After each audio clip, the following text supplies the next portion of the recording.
sini saya akan mulai memaparkan materi mengenai perjanjian perkawinan. Menurut KUH Perdata, perjanjian perkawinan adalah kesepakatan untuk memisahkan dan mengurus harta masing-masing dalam perkawinan sebagai suami dan istri. Sedangkan menurut Undang-Undang Nomor 1 Tahun 1974 tentang perkawinan atau Undang-Undang Perkawinan adalah kesepakatan yang dibuat oleh calon suami dan calon istri pada waktu atau sebelum perkawinan dilangsungkan. Perjanjian perkawinan ini dilakukan secara tertulis dan harus disahkan oleh pegawai pencatat nikah. Dan isinya juga berlaku terhadap pihak ketiga sepanjang itu diperjanjikan. Perjanjian perkawinan sendiri mulai berlaku sejak perkawinan berlangsung dan tidak boleh diubah, kecuali adanya persetujuan kedua belah pihak dengan syarat tidak merugikan pihak ketiga yang bersangkutan.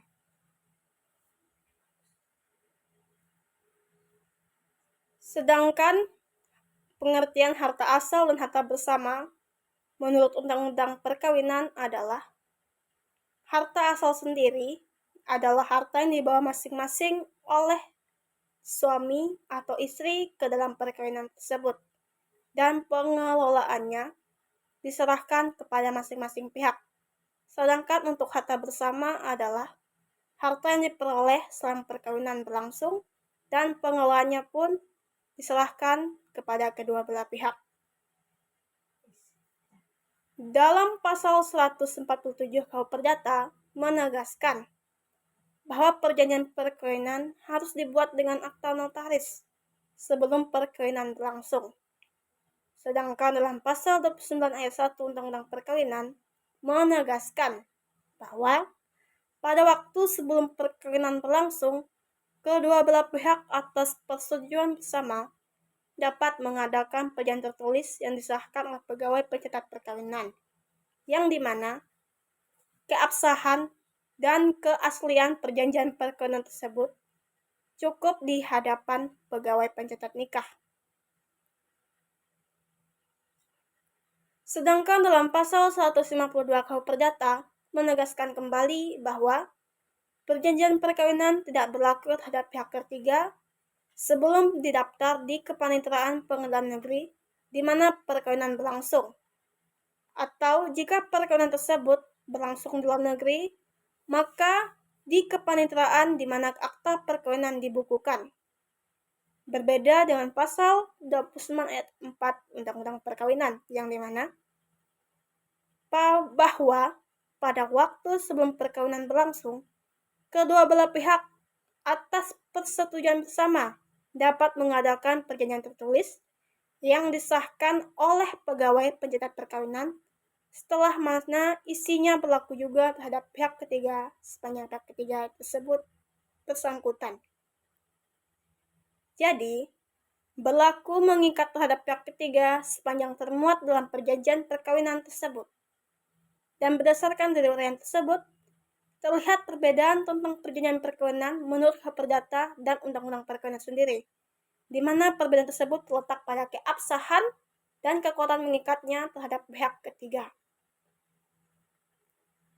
Dalam KUH Perdata dikenal adanya asas percampuran bulat, di mana asas ini diberlakukan dalam pasal 119 KUH Perdata, yang berarti bahwa kekayaan suami istri yang dibawanya ke dalam perkawinan itu dicampur menjadi satu menjadi harta persatuan. Jika mereka bercerai, meskipun baru sebulan menikah atau seminggu menikah, maka kekayaan mereka itu harus dibagi dua, masing-masing mendapat 1/2 bagian. Berbeda dengan Undang-Undang Perkawinan yang mengikuti pola hukum adat, di mana dalam pola hukum adat ini menganut adanya asas perpisahan harta. Sudah jelas dalam pasal 35 Undang-Undang Perkawinan ditentukan bahwa harta yang dibawa oleh masing-masing suami istri atau harta bawaan ini tetap menjadi milik masing-masing. Yang dicampur menjadi satu hanyalah harta yang diperoleh dari usaha bersama selama pernikahan berlangsung. Dalam Sema tanggal 20 bulan 8 tahun 1975 diumumkan bahwa Undang-Undang Perkawinan sudah ada ini adalah peraturan tentang syarat-syarat dan tata cara untuk perkawinan. Namun karena peraturan mengenai harta perkawinan tidak memerlukan peraturan pelaksanaan, yang juga disebutkan dalam Peraturan Pemerintah Nomor 9 Tahun 1975 tentang pelaksanaan Undang-Undang Perkawinan, maka pasal 35 Undang-Undang Perkawinan ini sudah dianggap berlaku untuk semua pernikahan.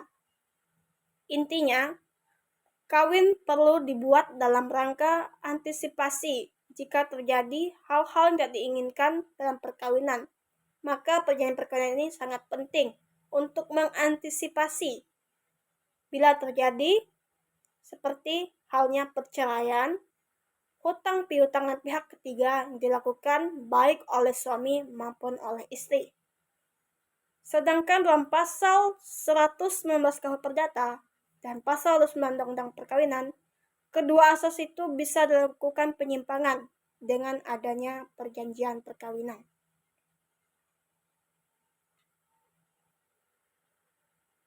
Perjanjian perkawinan ini tentunya harus dibuat oleh notaris dan dalam bentuk akta sebelum pernikahan dilangsungkan. Dan kemudian harus didaftarkan terlebih dahulu ke pengadilan negeri setempat. Perjanjian perkawinan ini mulai efektif berlaku bagi pasangan suami istri setelah dilangsungkannya perkawinan. Sedangkan untuk pihak ketiga sendiri, mulai berlangsungnya adalah setelah didaftarkannya di pengadilan negeri. Bila perkawinan tersebut berlangsung pada hari yang sama dengan dibuatnya perjanjian perkawinan itu, maka harus dibuat jamnya agar lebih jelas dan detail. Perubahan perjanjian perkawinan selama perkawinan menurut pasal 149 KUH Perdata tidak dapat dilakukan.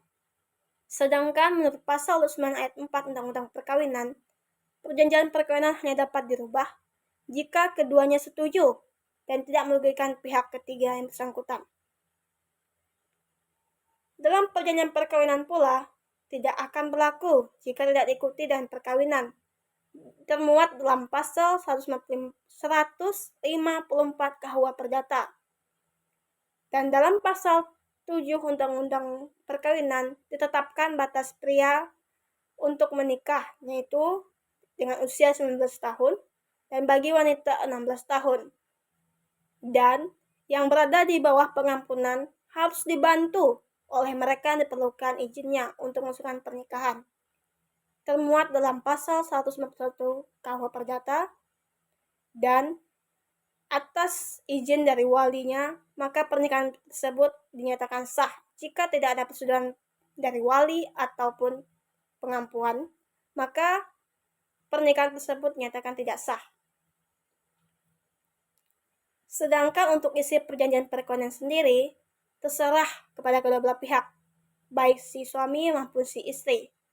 Asal saja dalam perjanjian perkawinan tersebut tidak bertentangan dengan ketertiban umum dan kesusilaan.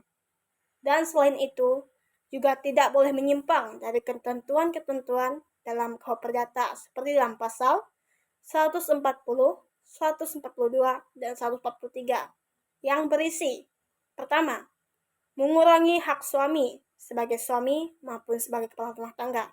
Kedua, menyimpang dari hak-hak yang timbul dari kekuasaan sebagai orang tua. Ketiga, mengurangi hak-hak yang diperlukan undang-undang kepada yang hidup terlama. 4. Melepaskan haknya sebagai ahli waris menurut hukum dalam warisan anak-anaknya dan keturunannya. Dan yang terakhir, menetapkan bahwa salah satu pihak menanggung hutang lebih banyak daripada bagiannya dalam keuntungan. Hal ini bila dilanggar, maka apa yang diperjanjikan itu dianggap tidak tertulis dan masing-masing akan menerima seperdua bagian dari keuntungan dan memikul seperdua bagian untuk kerugian.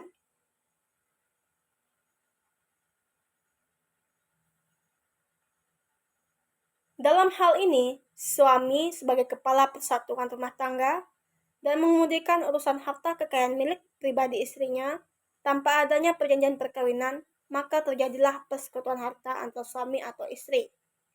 Meskipun demikian, adanya persekutuan harta dengan suatu perjanjian perkawinan dapat diadakan penyimpangan untuk mengurangi kekuasaan suami tersebut. Sehingga istri pun dalam hal ini dapat mengelola atau dapat diberi kebebasan atau kekuasaan untuk mengelola kekayaannya.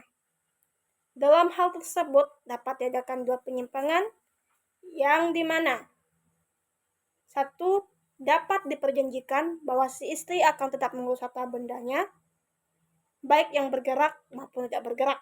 Kedua, barang-barang tidak bergerak, surat berharga, serta piutang atas nama yang tercatat atas nama istri, baik yang dibawa ataupun yang dimasukkannya selama perkawinan, tidak boleh dibebani atau dipindah tangankan oleh suami tanpa sepengetahuan istrinya.